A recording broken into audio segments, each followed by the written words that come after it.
I'm Raphael. I'm a surgeon and a bioengineer, and I'm happy to be here. Talk about this problem of inequities in healthcare services to people of all races, and really particularly in this particular instance, we're focused on African Americans, but and I want to, and I hope through my presentation I can convince you that it's an important topic to talk about in the context of this particular meeting, and that's why I'm here today.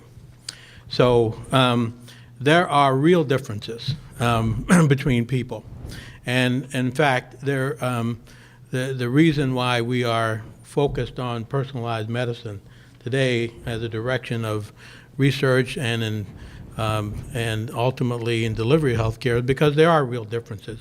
What you see here on the cover, on the first slide here, is scars on the faces of two women of the same age but different races. And it's been long recognized that people with darker skin tend to make more scar. And that's been an area of particular research interest of mine. And so over the years, we and many others have recognized that the inflammatory response of people with darker skin is different than people with fair skin in the same environment. And in fact, in 1991, if you measured the vitamin D level in the skin of people of different colors in races in Philadelphia, given a same exposure, that is about an hour of what would be equivalent to the beach in Miami of sunlight, of actually UVB radiation for total body, you see tremendous differences in the serum level of vitamin D produced. So why am I talking about vitamin D? Well, the point is that one of the primary functions of melanin in the skin is to regulate vitamin D metabolism. All right, so it turns out that vitamin D is extremely important in eukaryotic systems in coordinating and the behavior of multicellular systems, and it dates back to very primitive eukaryotes. So vitamin D is activated by sun exposure, or you can take a pill or eat fish. But you can get it from GI tract.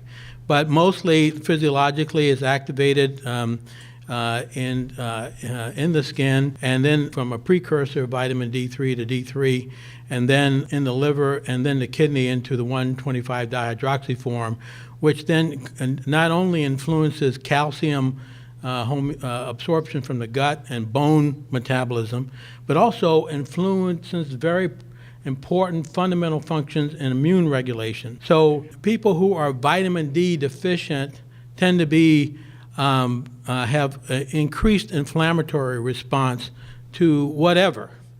And we know that most of the diseases that we deal with clinically today, most of the things that people die from are related to inflammation. Now, inflammation is an old word, and I won't go into that direction, but on the list on that right-hand slide, you'll see all the organ systems influenced by vitamin D and inflammation. So people with low vitamin D levels who have higher inflammatory responses are at greater risk for developing epithelial cell malignancies or cancers. They're at greater risk for producing scars.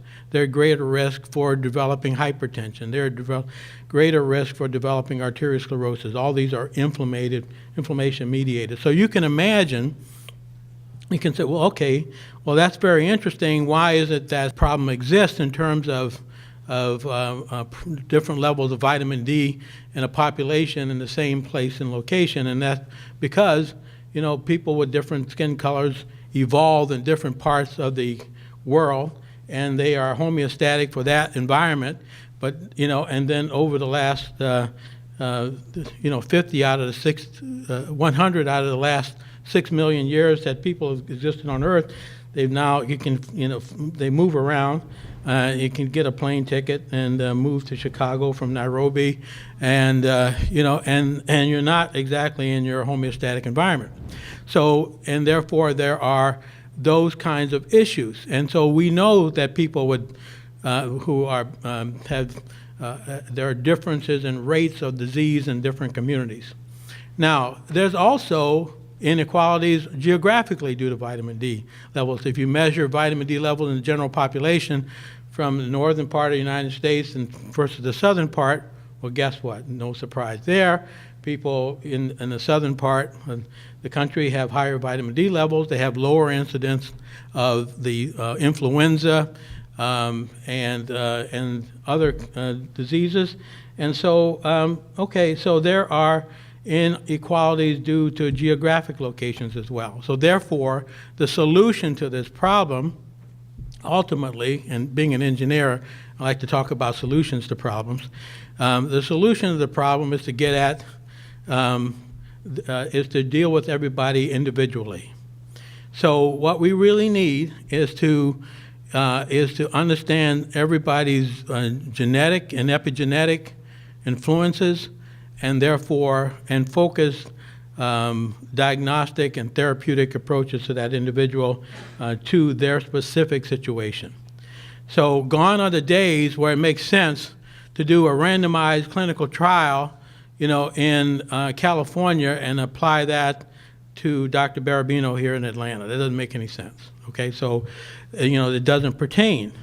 So medicine is changing and is evolving from this experiential kind of approach where we look at a population average or the experience we've had and applying that to see what happens, and then if that doesn't work, we do something different, to really doing exactly what I already implied, and that is really tailoring therapy to that individual for that situation. And you can imagine the antihypertensive drug that works on the weekend might not work for you during the weekday. So these are things that ought to all be taken into account.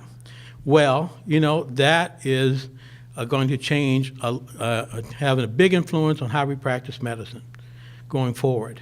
And that we have to think about individuals as systems in interaction with their environment, both genetic and epigenetic. And so today a person comes in, they've fallen off a bicycle, you clean off the wound, make sure they have their tetanus prophylaxis, apply antibiotics, give them a prescription for dressings and so forth, and they're off they go. 20 years from now, the person comes in, not only do you take care of the wound, but you take the gene chip that they have in their wallet, you put it in the computer, and you calculate the risk that these cytokines and bacteria released in their circulation from the fall, the impact that it has on the risk of them developing thyroid and colon cancer 20, 30 years later, and you take steps to mitigate that as well. So it's a very different kind of approach, and so we are looking at what is happening in terms of how well we are preparing physicians to practice in that kind of under those expectations, who can take advantage of all the technology that we in this room have created that will be brought to bear on the medical problem. So there's lots of pressures on medical education, and one of them is really to change the basic competencies. Recently, there was a report released in 2009 from the Howard Hughes and Medical Institute and the AAMC of a committee looking at this, and I'm rushing through this very quickly, but they said, look, medicine hasn't kept pace, medical education hasn't kept pace with the technology, which is very hard to do. And there are some things that we need to do differently, and I highlighted those in yellow, some of the more important ones that pertain to this particular audience. And that we need to be able to, doctors need to be able to apply knowledge of molecular, biochemical, cellular, and systems level mechanisms in the prevention, diagnosis, and management of disease. And be able to be, in addition, apply quantitative knowledge and reasoning, including integration of data, modeling, computation, and analysis, and informatics tools to diagnosis and therapeutic clinical decision making. Okay, so that's not what's in medical education today. So, all right, so one of the outcomes of this was that Howard Hughes decided to fund some pilot pre-med education programs where they'd boost up the math and physics and chemistry in the pre-med programs. Now, probably the people in this audience here are thinking, what were they thinking? How could they, not see the obvious here? Because the problem is that there were no biomedical engineers. There are no engineers at all on that committee. And if they were, they would have said, look, we're already doing that. If you look at the biomedical engineering undergraduate curriculum, the things that we're really teaching, modeling, systems behavior, so forth, that's what distinguishes what engineering is. The engineering is unique as an intellectual discipline in that, in undergraduate, period, in that learning control systems and systems behavior, which is fundamental to personalized medicine, is part of our basic curriculum. So I think you probably know where I'm going with this, but so clearly to treat individuals, and you have to understand that we're dealing with systems, and that these are homeostatic systems. The fact that I could get on a plane in Chicago this morning and fly here in Atlanta, and there's a 20-degree change in temperature, and I'm still here talking. Hopefully I'm making sense. Implies